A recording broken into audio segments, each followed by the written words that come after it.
In this video, I'll be sharing with you 5 tips on how to respond when your child asks you how much you earn. Hi, it's Lara Ijiomi from Early Money Habits, where we help parents feel confident teaching healthy money habits to their kids so that money conversations don't have to be stressful. So if you've had your child look up at you and say, "Mom, Dad, how much do you make?" and you froze, tried to change the subject or laugh it off because you thought you might say the wrong thing or really mess things up, you're not alone. In today's video, we'll be answering the question so many parents struggle with. How do you respond when your 11-year-old asks you how much you earn? We'll cover why kids ask the question in the first place, whether you should share the exact amount with them or not, what to say instead if you're not ready to share, and how to turn this moment into a powerful financial life lesson. Make sure you stay till the end, where I share a bonus tip that most parents often overlook.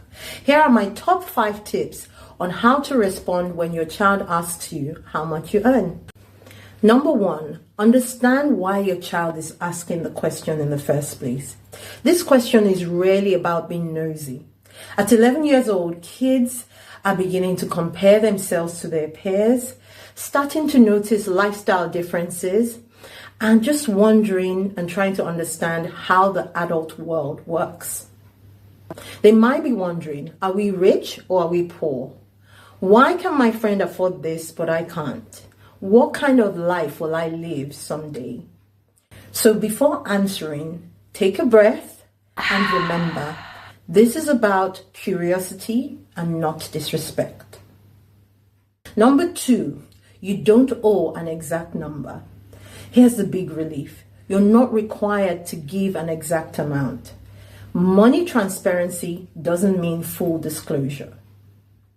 Instead of saying, "I earn 40,000 a year," you could say, "We earn enough to look after our needs and some of our wants. Our income may change, but we always make careful money choices. Different families earn different amounts, and that's okay." At 11, children need context and not spreadsheets. Number 3, focus on values and not on income. This is where the real lesson lies. You can shift the conversation to how money is earned, how money is managed, and how money doesn't determine their importance or their happiness. Money is a tool, not an identity. So, what matters more than how much you earn is what you do with what you earn. What we do is we choose what to spend our money on based on our values. Number 4, invite dialogue and not comparison. One boundary to set early on is comparison. So you can gently say, "We don't compare our income to the income of other families because every situation is different." Then invite them deeper by asking, "What made you curious about this? Is there something you're worried about?" That follow-up question reveals what the real concern is. And this is how you begin to build trust between you and your child. Number 5, use age-appropriate transparency. So if you're comfortable and your child is mature, you could share ranges or percentages. So for example, you could say, "This part goes to housing, this part goes to saving, and this part goes to helping others." This teaches budgeting without pressure or anxiety. The goal isn't to raise kids that know your salary. The goal is to raise kids who understand financial responsibility.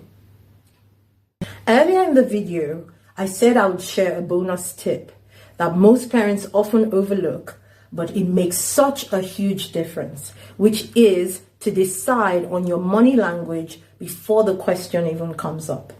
So take a moment to reflect on what you're comfortable sharing, agree with your spouse or partner if you have one, and choose a calm and consistent way that you will use to communicate your response.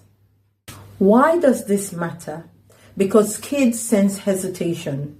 When parents feel unsure or anxious about money, children actually absorb that emotion even if no numbers have been mentioned.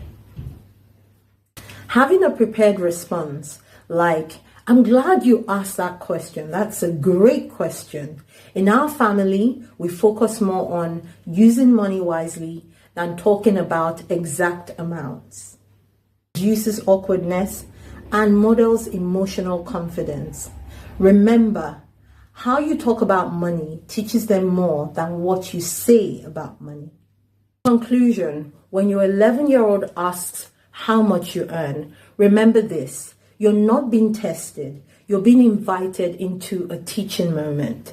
Respond with calm, respond with intention, and respond with your family values. Because what they'll remember isn't the number, but what they'll remember is how safe and respected they felt asking the question. Okay, so now you can confidently answer the question asked. And not only that, you have a new money language to help you for when this question comes up again. Okay, so if this video helped you, give us a thumbs up and share it with another parent who's probably dodging this question right now. I'd love to hear from you in the comments section.